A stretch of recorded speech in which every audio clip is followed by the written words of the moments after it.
मेरा online class बार बार बंद हो जाता है सर। इससे आपका एसटीसी परिवार में एक बार फिर से आपका स्वागत है। ठीक है, अब क्लास की शुरुआत करेंगे हम लोग और एक नए टॉपिक के साथ, जो कि आप बोर्ड पर देख पा रहे हैं, व्हाइट बोर्ड पर। मध्य प्रदेश का इतिहास वाला टॉपिक है और इस खंड को हम दो जगह देखते हैं। आपका प्रारंभिक परीक्षा में यूनिट नंबर केवल 1। ठीक है, यूनिट नंबर 1 में आपको पूरा एमपी का हिस्ट्री, लेकिन वहाँ पे कल्चर भी है, आपका कल्चर भी है और लिटरेचर भी है, मतलब साहित्य भी है आपका वहाँ पे।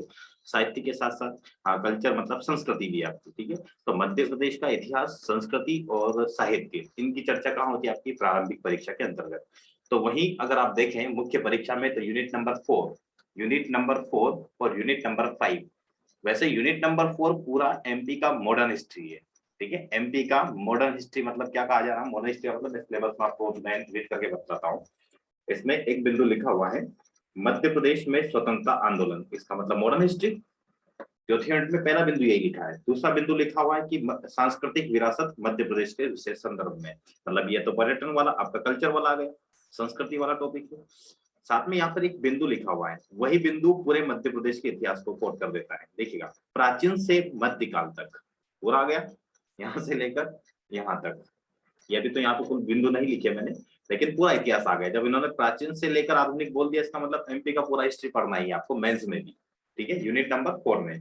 और आगे देखिए क्या लिखा है, प्राचीन से आधुनिक काल तक विभिन्न कला प्रारूपों, साहित्य, पर्व, वास्तुकला के प्रमुख पक्ष, मतलब यहाँ पे कल्चर को ही फोकस किया जा रहा है। ठीक है, तो कल्चर वाले बिंदु पर ही ध्यान रखना होगा यहाँ पर, क्योंकि यूनिट में जो आपकी पहला पेपर है, फर्स्ट पेपर की यूनिट नंबर 4 आप देखेंगे तो ये एमपी के हिस्ट्री को पूरी तरह से डेडिकेटेड है। जबकि यूनिट नंबर 5 देखेंगे तो ये विशेष रियासतों को लेकर इसको शामिल किया गया, नए टॉपिक के रूप में पहली बार शामिल हुआ ये। ठीक है, यूनिट नंबर 5 में रियासत को लेकर इसको भी पहली बार शामिल किया गया है। पहले इनडायरेक्टली शामिल था, अब एकदम मूर्त रूप से सामने आया। पहले अमूर्त रूप से था, अब मूर्त रूप से ये सामने दिखाई देता है यूनिट नंबर 5 में। ठीक है, तो अब एमपी का इतिहास को पढ़ना शुरू करते हैं। और एमपी के इतिहास को पढ़ने से पहले पूरा भारत का जो इतिहास होता है, ऐसा ही नहीं है कि एमपी का इतिहास कुछ और बोलता है और भारत का इतिहास कुछ और बोलता है, ऐसा नहीं है। ठीक है, तो आपको ये चीज ध्यान रखना है। राजीव जी को नेटवर्क मिल गया होगा। ठीक है, तो एमपी के इतिहास और भारत का इतिहास दोनों पैरेलल चलते हैं, दोनों साथ साथ चलते हैं। कुछ घटनाक्रम जो मध्य प्रदेश से संबंधित होती है उसे हम एमपी की हिस्ट्री में पढ़ लेते हैं, जो राष्ट्रीय महत्व का होता है उसे हम इंडिया की हिस्ट्री में पढ़ते हैं। जैसे कि आप ये सांची का स्तूप इंडिया की हिस्ट्री में पढ़ा जाता है, भीमबेटका इंडिया की हिस्ट्री में पढ़ा जाता है, लेकिन स्पेशली आपको एमपी की हिस्ट्री में भी पढ़ना पड़ेगा ये, क्योंकि एमपी के महत्व का भी है और ये राष्ट्रीय महत्व की भी चीज है। रायसेन का अब्दुल्लागंज में जो आपका ये सांची का स्तूप है, तो इन चीजों पे आपको ध्यान रखना होगा, जो राष्ट्रीय महत्व का भी है और राज्य की महत्व का भी है।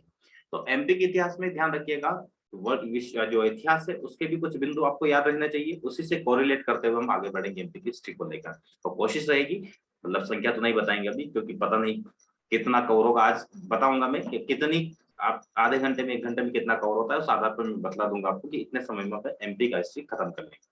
लेकिन इतना तो कमिटमेंट कर ही सकते हैं कि प्री से पहले हो जाएगा। ठीक है, प्री से पहले का मतलब बहुत पहले हो जाएगा, 2 महीने पहले ही कर देंगे। ठीक है, ज्यादा लंबा नहीं खींचेंगे। तो सबसे पहले आप देख लेते हैं यहाँ पर कि जो एमपी का हिस्ट्री है इसको, या भारत के इतिहास के साथ इसको 3 वर्गों में बांटा जाता है। जैसे कि प्राग ऐतिहासिक लिखा हुआ है, जिसे इंग्लिश में कहा जाता है प्री हिस्टोरिकल। ठीक है, प्री हिस्टोरिकल। कुछ मैसेज आ रहा था मुझे, लगा किसका ज्वाइन नहीं हो रहा है, ऐसा नहीं है किसी का। ओके, एक सेकंड रुकिए, एक ज्वाइन कर लेता हूं।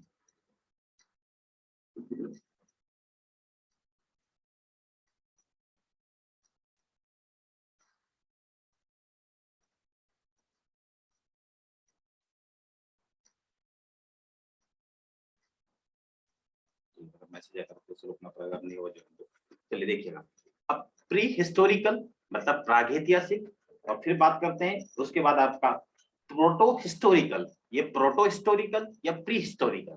ठीक है, प्री हिस्टोरिकल, प्रोटो हिस्टोरिकल, और फिर ऐतिहासिक का नंबर आता है जिसे कहा जाएगा हिस्टोरिकल। तो ये 3 कालक्रमों से वर्गीकृत किया जाता है, जहां पर मेजर टॉपिक के रूप में आपको यहाँ पे स्पष्ट, हम तीनों का वर्गीकरण देखें। अगर इसका वर्गीकरण का आधार क्या है, ये विकास क्रम के आधार पर देखा गया है कि जब भी हम इतिहास को विभिन्न खंडों में बांटते हैं तो ये अध्ययन की सुविधा के लिए तो बांटते ही है, लेकिन साथ में एक और इसका क्या महत्व दिखाई देता है, एक और महत्व ये लगता है इसमें कि यहाँ पर कुछ ज्यादा परिवर्तन दिखाई दे रहा, अचानक ज्यादा परिवर्तन, जहाँ पे अमूलचूल परिवर्तन होता है या फिर अधिक परिवर्तन दिखाई देता है, उस कालखंड को वहीं से वर्गीकृत कर दिया जाता है।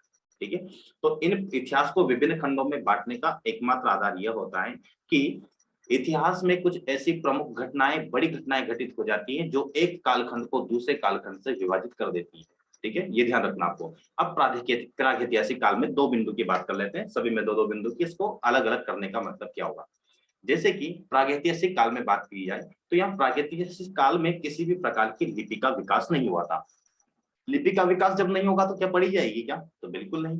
तो ना तो लिपि का विकास हुआ ना उसको पढ़ी गई। लेकिन जब यहाँ बात करेंगे, लिपि का विकास हो चुका था लेकिन पढ़ी नहीं गई, क्योंकि लिपि कैसी थी? चिन्हात्मक थी। ठीक है, सांकेतिक थी। हड़प्पा काल देख रहे हैं आप यहाँ। तो आदि ऐतिहासिक काल में लिपि कैसी होनी थी? लिपि कैसी हो रही थी? यहाँ पे लिपि थी चिन्हात्मक, या आप कह सकते हैं संकेतात्मक थी, संकेत के रूप में थी जिसको पढ़ा नहीं गया। यहाँ पे दोनों नहीं था, ना तो यहाँ पे लिपि थी और ना ही उसको पढ़ा जा रहा है। जबकि यहाँ पर लिपि तो थी लेकिन पढ़ा नहीं जा रहा। अब यहाँ आप स्वयं बता दीजिए यहाँ क्या हुआ होगा? लिपि भी थी और पढ़ा भी गया।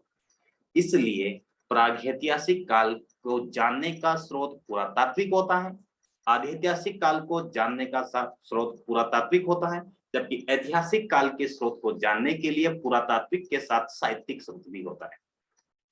ये बताइए मुझे, जो दो शब्द मैंने बोले हैं, कि यहाँ पुरातात्विक साक्ष्य से हमें पता चलेगा प्रागैतिहासिक काल का, आदिऐतिहासिक काल का किससे पता चलेगा? ये भी पुरातात्विक स्रोत से। लेकिन ऐतिहासिक काल के स्रोत का पता हमें किससे मिलेगा? साहित्यिक स्रोत से, क्योंकि लेखन क्लास शुरू हो गई है, पढ़ना शुरू हो गया। तो जब दोनों काम शुरू हो गए तो हम बतला सकते हैं कि यहाँ पर ऐतिहासिक काल में लिपि को पढ़ा जा रहा है।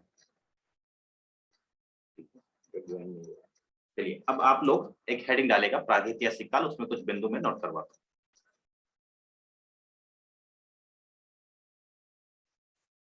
प्रागैतिहासिक काल हेडिंग डालिएगा।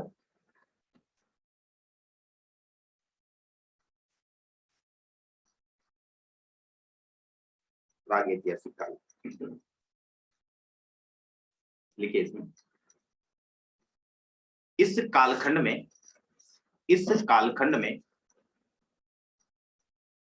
इस कालखंड में ना तो लिपि का विकास हुआ ना ही लिपि पढ़ी गई।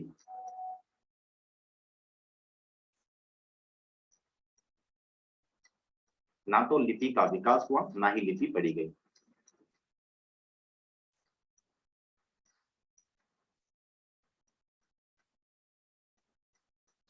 ठीक है, फिर लिखिएगा नेक्स्ट पॉइंट लिखिए इसी में। इस काल को या प्रागैतिहासिक काल को जानने का प्रमुख स्रोत, प्रागैतिहासिक काल को जानने का प्रमुख स्रोत पुरातात्विक स्रोत है।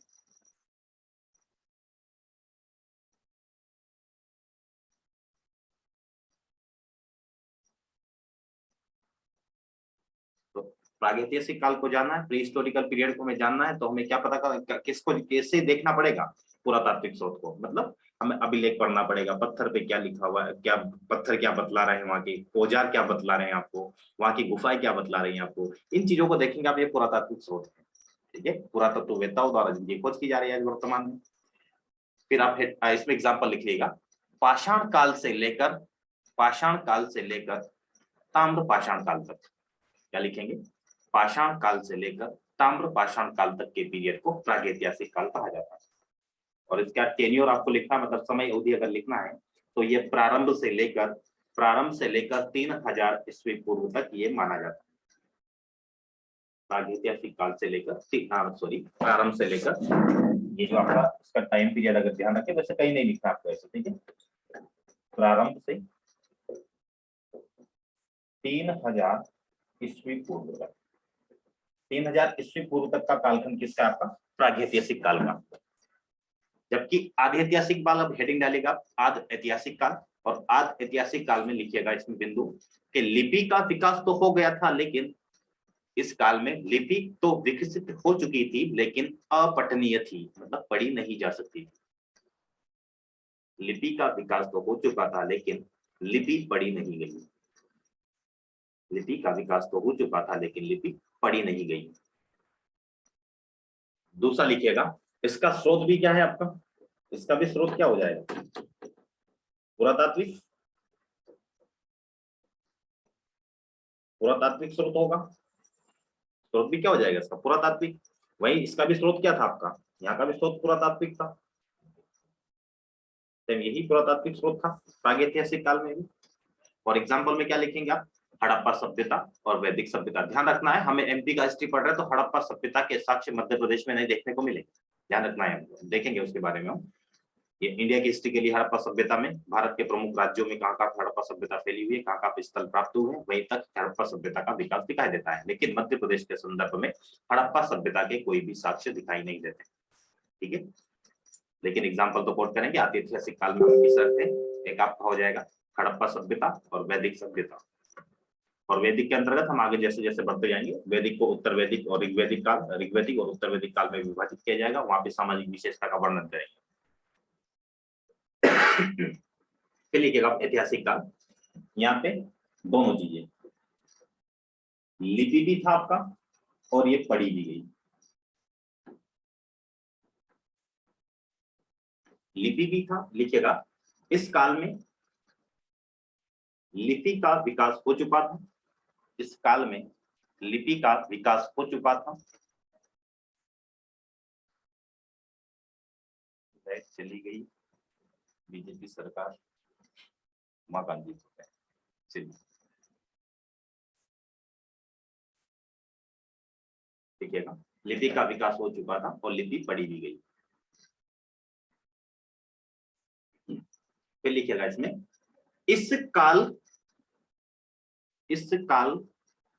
को जानने, इस काल की जानने के प्रमुख स्रोत पुरातात्विक एवं साहित्यिक है, पुरातात्विक एवं साहित्यिक स्रोत है। मतलब यहाँ पे आपका पुरातात्विक होने के साथ साथ एक कौन सा जाएगा, साहित्यिक स्रोत।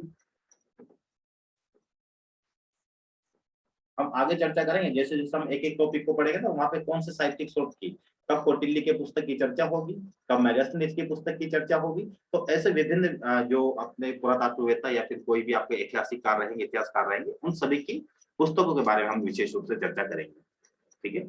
तो अभी आप सिर्फ कोट कर लीजिएगा कि ऐतिहासिक काल को जानने का प्रमुख स्रोत क्या हो जाएगा, पुरातात्विक के साथ साथ साहित्यिक स्रोत भी, ठीक है। अब इसी चार्ट को हम आगे बढ़ाते हैं थोड़ा, ठीक है। अभी चार्ट तैयार कर रहे हैं, भूमिका हम पढ़ना तो शुरू कर चुके हैं, ऐसा नहीं कि यहाँ से क्वेश्चन नहीं बन सकता है, क्वेश्चन बन सकता है आपका। पूछा जा सकता है कि आपका आदि ऐतिहासिक काल से संबंधित कौन सी घटना है, पाषाण काल, महापाषाण काल, ताम्रपाषाण काल, रामायण काल, महाभारत काल, महाजनपद काल, कौन कौन सा। तो आपको ध्यान रखना है कि आदि ऐतिहासिक काल में आपका हड़प्पा और वैदिक सभ्यता है, जबकि ऐतिहासिक काल में एग्जाम्पल में आप लिख लीजिएगा रामायण काल, महाभारत काल और महाजनपद काल से लेकर आज तक भी, ठीक है। पूरी हिस्ट्री आपका यहाँ आ जाती है, मेन हिस्ट्री तो यही है। हिस्ट्री यहाँ पे आपको तो बहुत कम पढ़ना पड़ता है, ठीक है। अब ये आपको देखने को मिलेगा कि यहाँ पे हम कम क्यों पढ़ते हैं, क्योंकि मिला ही नहीं हमें कुछ पढ़ने को, मिला नहीं इसका मतलब कोई साहित्यिक स्रोत था ही नहीं। या तो साहित्यिक स्रोत के माध्यम से हमने विभिन्न शासकों की कैसी सामाजिक व्यवस्था थी, कैसी प्रशासनिक व्यवस्था थी, कैसी आर्थिक संरचना थी और कैसी धार्मिक प्रवृत्ति वहां की थी, तो वो जान लिया हमने इसको पढ़कर। लेकिन यहाँ पढ़ने का कुछ है ही तो नहीं, पढ़ने का है ही नहीं तो हम इस इतिहास को कैसे पढ़ेंगे, कैसे विस्तार दें, ठीक है। तो ये सब एक किंवदंतियों के रूप में इनको स्वीकार किया गया है। आधे ऐतिहासिक काल में भी यही चीज कंटिन्यू रही है, लेकिन जब ऐतिहासिक काल आया तब चीजें हमारे पास पुस्तक के रूप में उपलब्ध थी, उनको पढ़ा और पढ़कर हमने इतिहास की रचना कर ली है। इसलिए सबसे बड़ा इतिहास का यही वाला होता है पोर्शन, जहाँ पे हम प्राचीन काल से लेकर आधुनिक काल तक के टॉपिक का अध्ययन करते हैं, ठीक है। अब इस चार्ट को मैं रफ करूंगा और सिर्फ हम कौन से चार्ट को उठाएंगे, अब प्राग ऐतिहासिक काल को पढ़ना शुरू करेंगे, ठीक है। ये वाला बिंदु उठाएंगे, इसके चार्ट को तैयार करेंगे।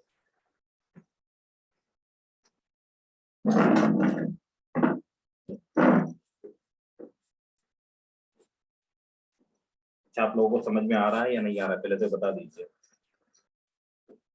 और एमपी हम अपने जीवन काल में शायद 30 बार पढ़ा रहे हैं, ठीक है। भूगोल तो कई बार पढ़ा दिए, बाकी आपको समझ में आ रहा है या नहीं आ रहा तो बता दीजिएगा,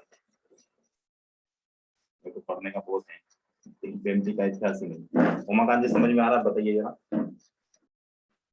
जी सर, बिल्कुल आ रहा है, बिल्कुल आ रहा है। क्रांति लानी है और इस क्रांति को तभी सफल बनाया जा सकता है जब आप सभी लोगों की इसमें भागीदारी सुनिश्चित होगी, ठीक है। जी सर, बिल्कुल। सबका साथ सबका विकास। मैं अपना पूरा काम करूंगा, मतलब मैं आपका नुकसान नहीं होने दूंगा। अगर आप यहाँ आ रहे हैं, प्रीलिम्स सामने खड़ा हुआ है, गेट खटखटा रहा है, आपके दरवाजे को खटखटा रहा है, बस उसी को थोड़ा मजबूती से गेट टूट ना जाए, बस उसी हिसाब से उनको अंदर लाना है थोड़ा, या फिर हमें बाहर जाना है, ठीक है। तो प्रागैतिहासिक काल को हम इसे वर्गीकृत करते हैं। प्रागैतिहासिक काल में हम सबसे पहले इसमें पाषाण काल आता है, ठीक है। पाषाण काल को इसको 3 वर्गों में बांटा जाता है, ठीक है। पूरा पाषाण काल, यहाँ से कैसे क्वेश्चन बनेगा वो उसकी चर्चा करें। पूरा पाषाण काल के बाद मध्य पाषाण काल,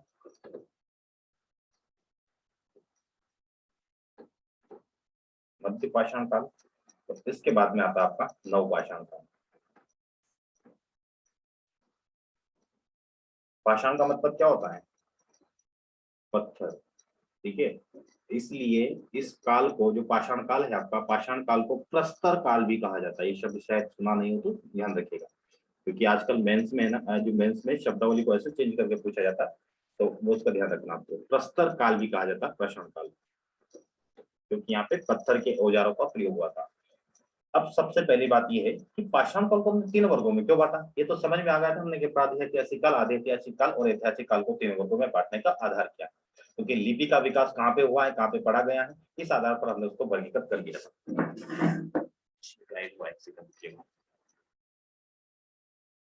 ठीक है। तो ऐसे ही पाषाण काल या प्रस्तर काल को 3 वर्गों में बांटने का आधार क्या रहा है?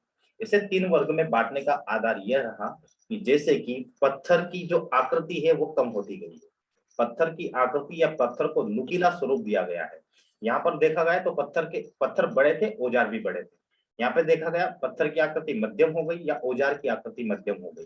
लेकिन नव पाषाण काल में आते नुकीले पत्थर हो गए, औजार भी नुकीले हो गए, जिससे शिकार करना आसान हो गए।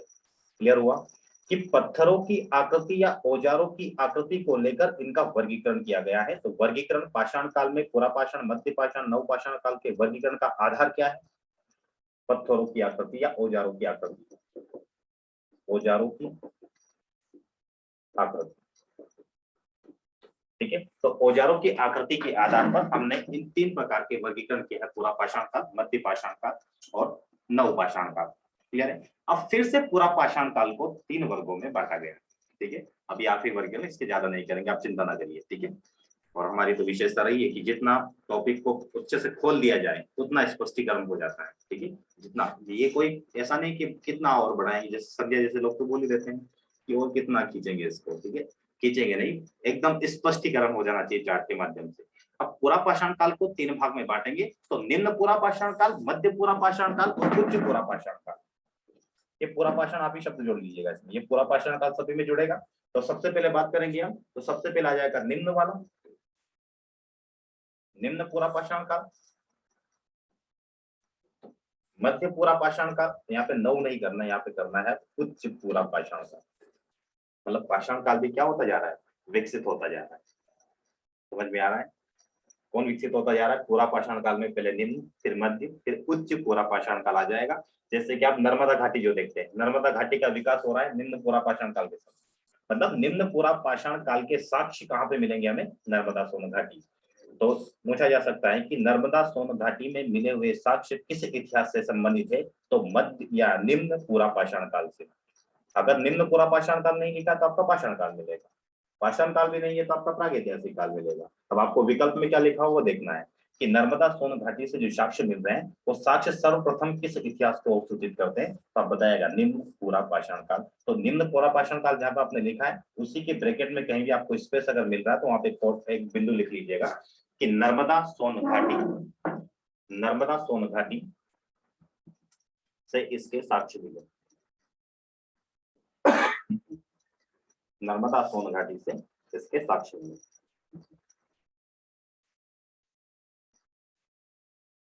वहीं आप बात करें कि मध्य पूरा पाषाण काल, तो यहाँ पर आप क्या लिखेंगे? सोन नदी घाटी और भीमबेटका। मध्य पूरा पाषाण काल में आपको लिखना है भीमबेटका की गुफा, और साथ में लिखना है आपको भीमबेटका के साथ एक लिख सकते हैं दूसरा बिंदु के रूप में सोन नदी घाटी।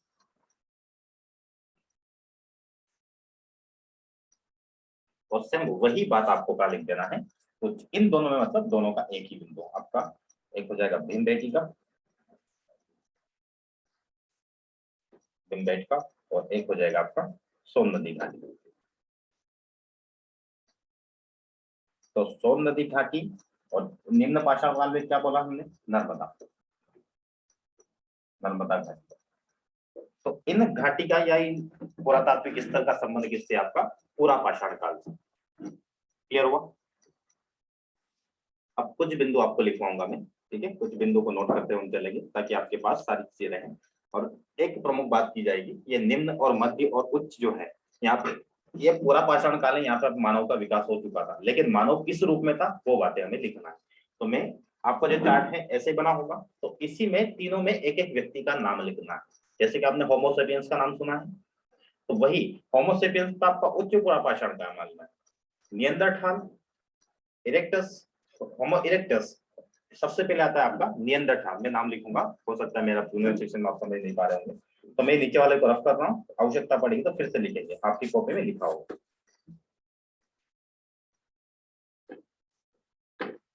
कोई आवश्यकता नहीं है।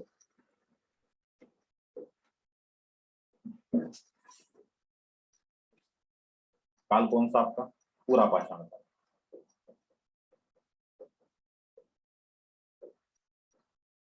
और पूरा पाषाण काल में सबसे पहले आपका कौन सा है? निम्न पूरा पाषाण काल। पूरा नाम नहीं का, सिर्फ निम्न लिखूंगा मैं। मध्य पूरा पाषाण काल, और एक हो जाएगा आपका उच्च, सॉरी हाँ, उच्च पूरा पाषाण। ठीक है। अब यहाँ पर जो मानव किस रूप में दिखाई देते हैं, ठीक है? इन तीनों में मानव को किस रूप में दिखाई देते हैं, तो सबसे पहले यदि आप लिखेंगे, सबसे पहले निम्न पूरा पाषाण काल में यहाँ पे दिखेगा नियंदरथाल। नियंदरथाल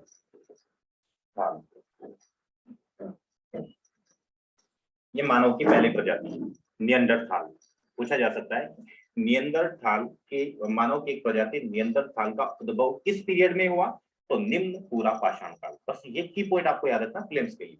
आप जो बोलते हैं ना प्रीलिम्स के लिए क्या किया जाना चाहिए, ये प्रीलिम्स का इफेक्ट हो गया आपके पास, ठीक है?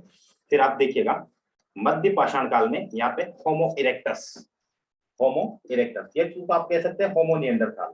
होमो नियंडरथाल किसको कहेंगे? होमो इरेक्टस, होमो इरेक्टस। और यहाँ पर जाएंगे आपके भाई साहब आधुनिक जो मानव, जो मानव जिस रूप में आया, आदि मानव जिससे बना है वो बना था आदि मानव किससे? होमो सेपियंस। ऐसे होमो सेपियंस सेपियंस बोला जाता है, ठीक है? तो ये तीनों फैक्ट आप याद रखिएगा प्रीलिम्स के लिए कि निम्न पूरा पाषाण काल में मानव किस रूप में दिखाई देते हैं, और मध्य पाषाण काल में, और साथ ही आप देख लीजिए कि उच्च पूरा पाषाण में होमो सेपियंस के रूप में मानव की प्रजाति, ठीक है? ये आप क्या सकते हैं, मानव की प्रजाति आप लिख सकते हैं, प्रजाति।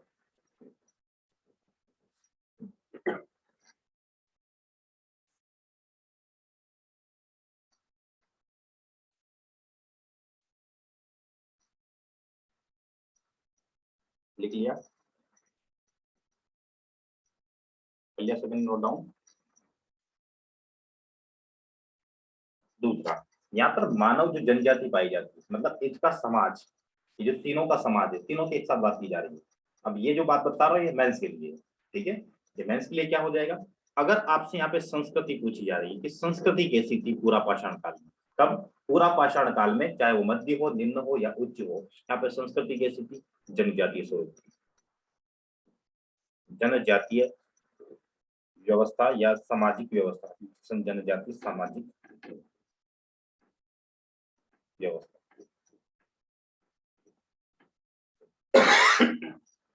जनजातीय सामाजिक व्यवस्था के अनुरूप यहाँ पे संस्कृति दिखाई देती है।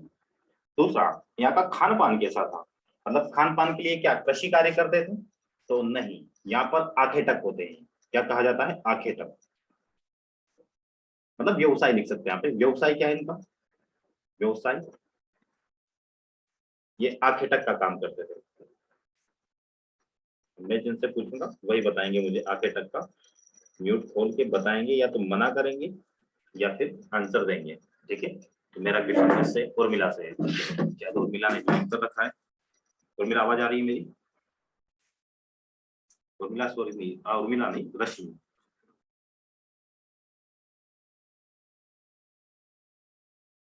नहीं आ रही आवाज? आ रही है सर।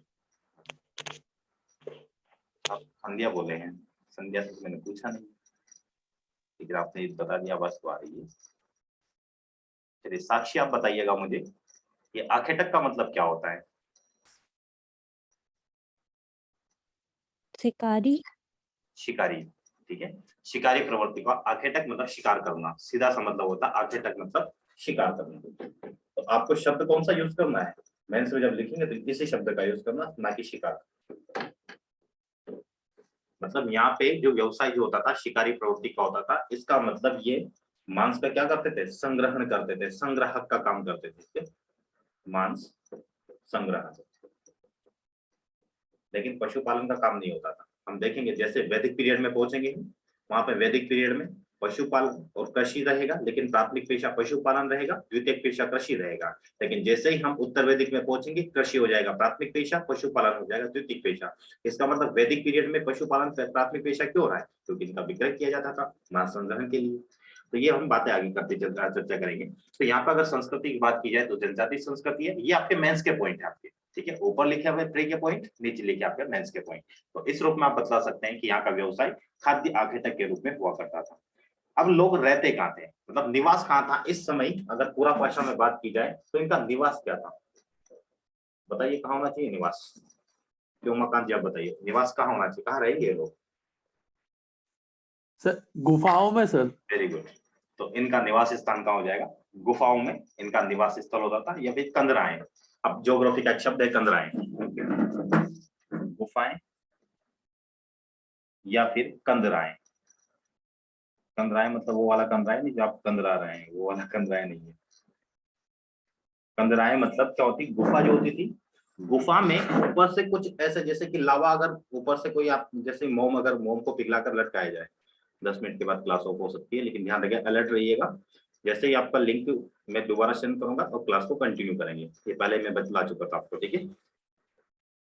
तो थोड़ा अलर्ट रहिएगा आप सभी लोग जितने भी ज्वाइन किए हुए हैं, ठीक है, ब्रेक नहीं होना चाहिए। तो यहाँ पे निवास स्थल गुफाएं, कंदराय को मैं बता रहा था कि गुफा में, जब गुफा में ऊपर से कुछ लटकी हुई संरचना में दिखाई देती है, उसी को कंदराय कहा जाता है, ठीक है। लटकी हुई संरचना होती है, वो अब मैग्मा हो सकता है या भगवान जाने कुछ भी हो सकता है, ठीक है। लेकिन मैग्मा की प्रवृत्ति होती है, मैग्मा जब उल्टी तरह से वहां पे जम जाता है तो कंदराय के रूप में, ठोस चट्टानी संरचना के रूप में दिखाई देता है, उसी को कंदराय कहा जाता है। ये गुफा के अंदर मिलती है, ठीक है। तो गुफा के अंदर इन दोनों का आपसी अंतर संबंध होता है, गुफा के अंदर ही मिलेगी आपको कंदराय, ठीक है। तो इनका निवास स्थल कहाँ हुआ करता था, गुफाओं में या फिर कंदराओं में। तो देखिए एक साथ हम कितने पॉइंट लिख रहे हैं। अगर आपसे पूछा जाए कि निम्न पूरा पाषाण काल की किन्हीं 3 विशेषताओं की चर्चा कीजिए, तो क्या लिखेंगे? यहाँ के मानव की प्रजाति को निएंडरथाल कहते हैं, यहाँ की जनजाति, यहाँ की संस्कृति जनजातीय स्वरूप की थी, व्यवसाय आगे तक था, और निवास स्थल इनका गुफा कंदराय था। 3 नंबर आसानी से मिल सकते हैं। ये तो स्मार्ट वर्क है। वही मध्य पूरा पाषाण में पूछेंगे तो यही बिंदु लिखना है, सब आपका मानव की प्रजातियां बदल जाएगी। क्लियर हुआ सभी को? तो इसको रफ करेंगे। अच्छा आपको ऐसा लग रहा है कि टाइम पीरियड भी बताई जाए इसमें? टाइम पीरियड अगर लिखना चाहते हैं आप तो लिख लीजिएगा। निम्न पूरा पाषाण काल का है प्रारंभ से लेकर 1,00,000 ईस्वी पूर्व तक। तो निम्न पाषाण काल का प्रारंभ से 1,00,000 ईस्वी पूर्व तक, ठीक है। तो निम्न पूरा पाषाण काल का समय हो जाएगा आपका 1,00,000 से लेकर 1,00,000 पूर्व से हम प्रारंभ में चले जाएंगे, जब से इसका विकास हुआ, इतिहास का पूरा विकास देखा जाता है वहीं से लेकर, ठीक है। फिर इसका हो जाएगा आपका मध्य पूरा पाषाण काल का 1,00,000 से 40,000, 40,000 ईस्वी पूर्व, ठीक है। 1,00,000 से 40,000 ईस्वी पूर्व। और उच्च पूरा पाषाण काल का हो जाएगा आपका 40,000 से 10,000। इसका हो जाएगा आपका 40,000 ईस्वी पूर्व से 10,000 ईस्वी पूर्व। ये टाइम पीरियड आप लिखना चाहते लिख सकते हैं। एमपीपीएससी वाले बड़े खुश होते हैं इन चीजों को देख।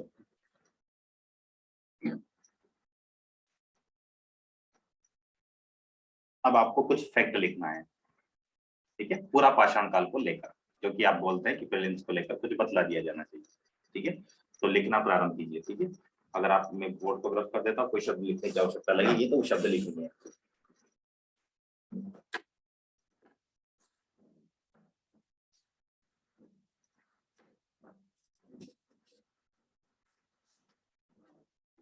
लिखिएगा पहला बिंदु।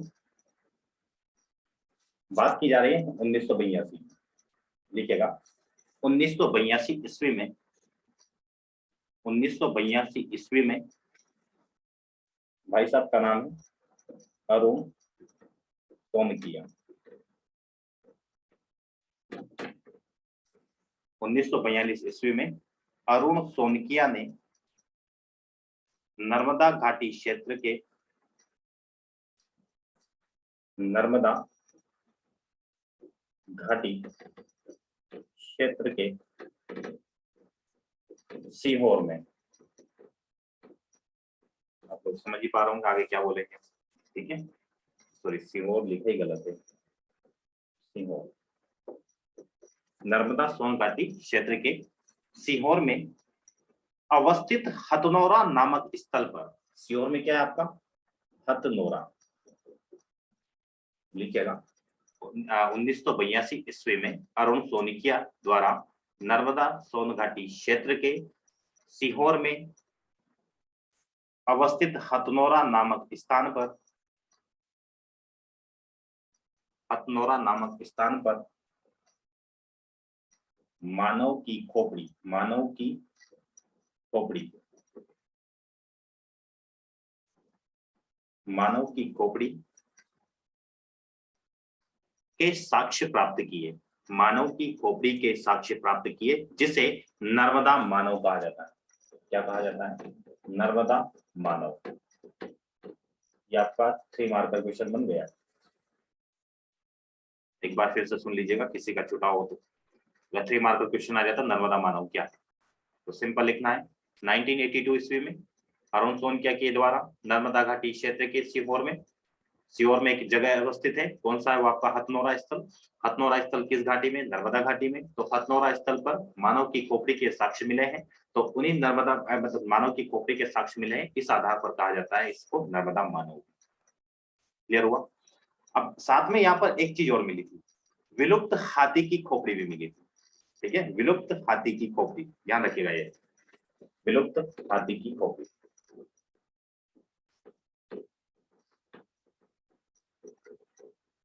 शायद आपको किसी बुक में ना मिले तो ध्यान रखना। विलुप्त हाथी की खोपड़ी भी यहाँ पे मिली थी, जिसे स्टेगाडोन कहा जाता है। अब स्टेगाडोन आ गया, क्या है ये, विलुप्त हाथी की खोपड़ी है, जिसका नाम क्या था, स्टेगाडोन।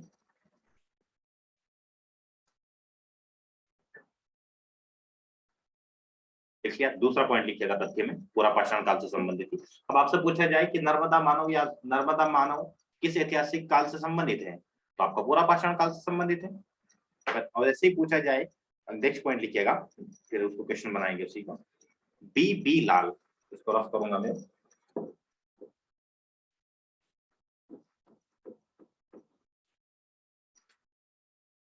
बी लाल लिखिएगा।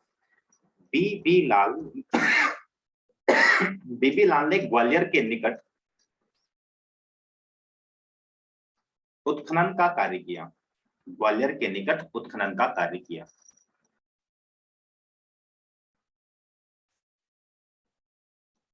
और पूरा पाषाणकालीन औजार की प्राप्ति की, और पूरा पाषाणकालीन औजारों की प्राप्ति की।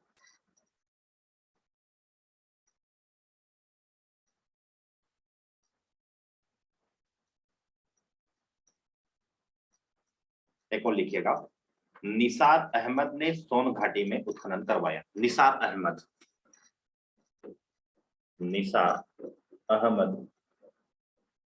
इन्होंने कहां पर, सोन घाटी में, सोन घाटी में क्या काम करवाया, उत्खनन का कार्य करवाया। निसार अहमद ने सोन घाटी में, मतलब निसार अहमद ने सोन घाटी में उत्खनन का कार्य करवाया। तो यहाँ पे वो खुरुसनी होती है, खुरुसनी जानते होंगे आप, या हस्त कुठार कह सकते हैं, हस्त कुठार या खुरुचनी,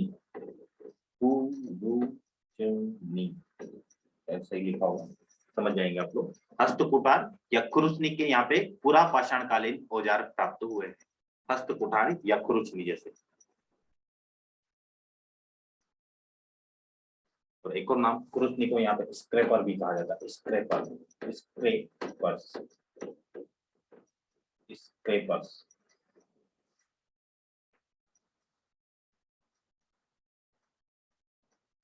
एक और आप लिख लीजिएगा, जबलपुर के निकट भेड़ाघाट से भी, जबलपुर के निकट भेड़ाघाट से भी, ये मेंस के पॉइंट है, जबलपुर के निकट भेड़ा, ये जो आप अभी जो पॉइंट बोल रहे हैं हम लोग, जबलपुर के निकट भेड़ाघाट से भी पूरा पाषाण कालीन स्रोत प्राप्त हुआ।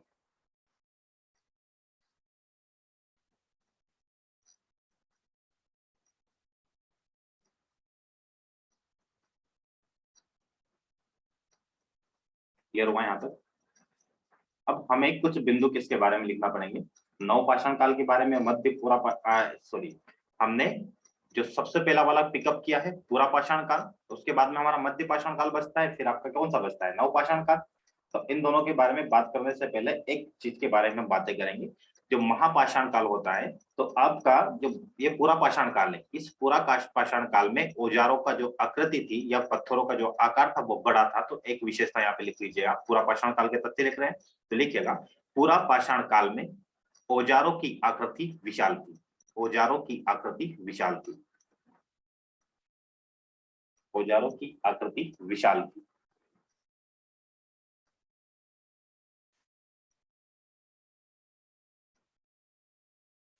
ठीक है, अब हम चलते हैं सीधा, थोड़ा सा चार्ट में लेके चलता हूं मैं, शायद समय, एक सेकंड, इसमें 1 मिनट के बाद अब क्लास ऑफ हो जाएगी। ठीक है, तो हम क्या करते हैं, इस क्लास को यहाँ से ऑफ करके मैं आपको सीधा 1 सेकंड लिंक आपको सेंड करता हूँ, उसमें हम पढ़ेंगे मध्य पाषाण काल और आपका नवपाषाण काल के साथ में ताम्र पाषाण काल पढ़ेंगे। फिर इसके बाद आज की क्लास तैयार होगी, कल से हम वैदिक पीरियड शुरू करेंगे एमपी के लिए। ठीक है, तो अब मैं इसको ऑफ करूंगा क्योंकि 1 मिनट लेफ्ट बचा हुआ है इसमें। ठीक है, तो 1 मिनट के बाद ये वीडियो बंद हो जाएगा। क्लियर है, तो आपको जस्ट मैं अभी कंटिन्यू आप बने